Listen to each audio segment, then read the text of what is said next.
নমস্কার। হুগলি জেলার তরফ থেকে বিডিও সাহেবদের কাছে একটি তালিকা চেয়ে পাঠানো হয়েছে। কি তালিকা?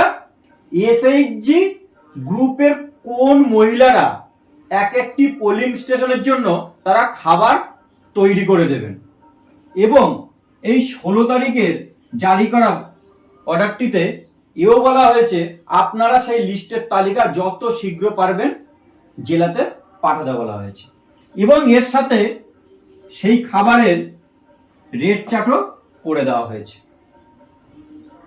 অর্ডারটি 3 নম্বর পাতায় বলা হয়েছে যে বিডিও সাহেব বা ম্যাডামরা পোলিং স্টেশন ধরে ওই পোলিং স্টেশনের জন্য কোন গ্রুপের দিদিমণি মহিলারা রান্না করবেন তাদের এসএইচজি গ্রুপের নাম। একবার রেট চার্টটা দেখে নি।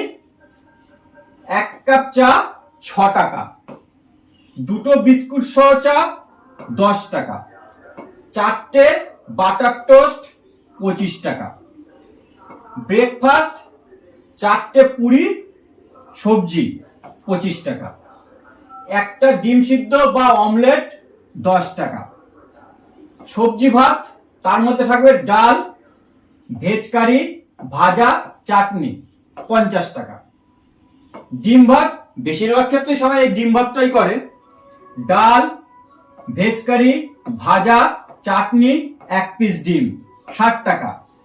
এটাই ডিমের বদলে যখন মাছ হয়ে যাচ্ছে মাছ ভাত 90 টাকা। এটাই যখন চিকেন হয়ে যাচ্ছে তখন 3 পিস চিকেন থাকছে, বাদ বাকি চাটনি, ভাজা, সবজি, ডাল নিয়ে 100 টাকা। মটন রাইস সবই ঠিক থাকছে, চিকেনের বদলে 3 পিস মটন হয়ে যাচ্ছে 160 টাকা। আর আটার রুটি প্রতি পিস ধরা হয়েছে 5 টাকা রেটে।